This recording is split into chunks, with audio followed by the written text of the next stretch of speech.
Well, Coach Rick Byrd joins me now. Year 31, really? Has it been that many? Who's counting? Right. Also, a new athletic director at Belmont. How did your performance evaluation go with Scott Corley? My performance, my evaluation of him as a player, or the other way around? We're glad to have Scott there. How would you evaluate him as a player? A very good shooter that thought he was a great shooter. You got some good shooters on this team as you get started with this season. You kind of look at this group and see a lot of versatility, especially in some of the guards you have. Yeah, we've got a lot of guys that can play different positions, point or wing, big wing, small wing. Some guys that can play the 3 or the 4 both. That helps us in situations where we need different kind of lineups, and I think our depth is certainly better than it's been. You lose Craig Bradshaw. He's just been a great player in this program. But, boy, I mean, you got so much coming back. I mean, you got to be excited about year 2 with Kevin McLean and seeing what all he can do. Yeah, I think both Kevin and Dylan Windler coming back will be much further along. Losing Craig, though, I mean, the potential he had for having great games and being a team that people couldn't stop because he was on it is something we'll have to find a way around. You're talking about Dylan Windler. Did you just kind of scratch the surface of what all he can do? You know, so long and athletic, but also can step outside and shoot. I think so. I think that he knew he was sort of a supporting role kind of player a year ago, and now as a guy that's likely to start every game, play a whole lot more minutes. I think he understands he's a more important part of what we do on both ends. How much do you value experience? I mean, you got a lot of guys who played a lot of basketball on this team, and for all the things that you do and can do, that's got to be a huge help. I think it is too. I mean, certainly when we started practice in the first part of October, then we could just call out a play, and most of them remembered it, and so you don't have to do nearly as much stuff, and you can get quicker into 5-on-5 stuff and game situations. So.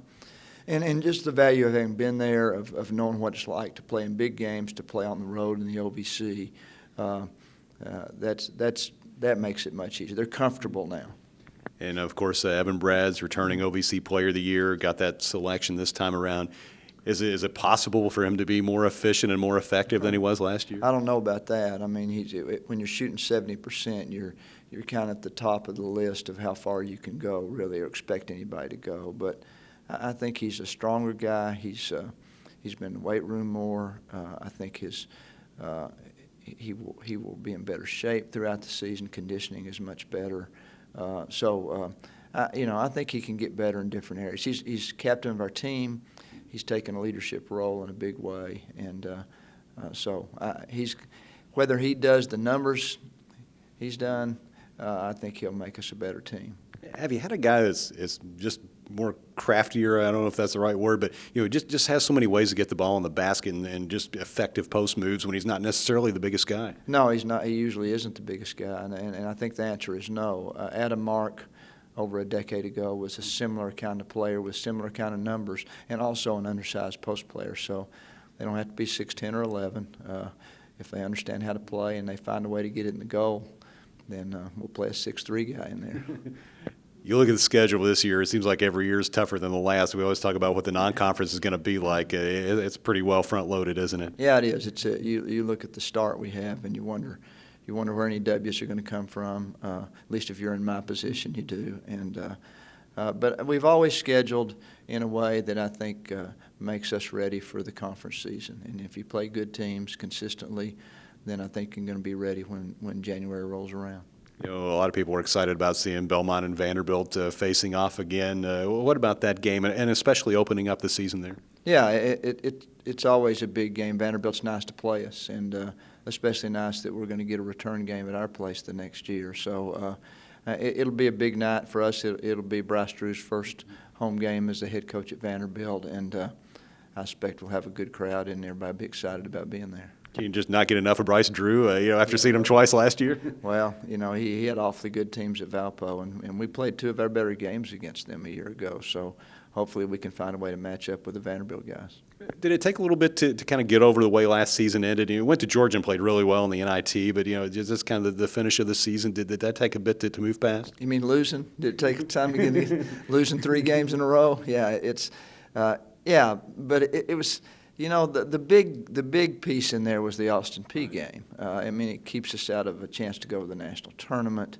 They had a great run, but losing to Tennessee State under the circumstances was not a big surprise, and I did think we played well at Georgia. So sometimes you just got to look at how it happened and not be worried about just the sheer numbers.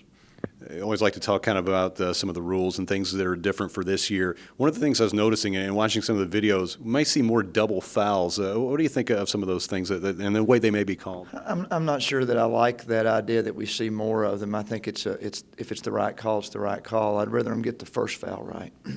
Excuse me. But I think you're going to see what's been done on the perimeter, the closer calling of hand checking on move inside, and we're going to get the first foul called in the post. And I like what the Rules Committee done, and I'm off of it now, but I like what they've done for this year. Is some of it just a continuation of what you guys did? It is. It's very much a continuation toward making the game a more free-flowing game and where defenses can't dominate. But they've also been fair, and they're gonna make some. You got to do things legally offensively. We can't let people travel if we can't hand check them, for example.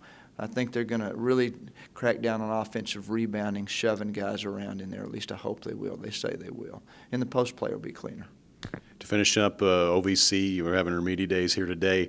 This East Division looks loaded, doesn't it? Well, it was very good a year ago. It looks very good again. Several programs, or almost every program seems like they're improving on that side. But then last year in the finals, it was 2 from the West. So you can't.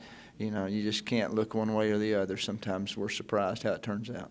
Coach, thanks a lot and good luck. Season will be here before we know it. Thank you.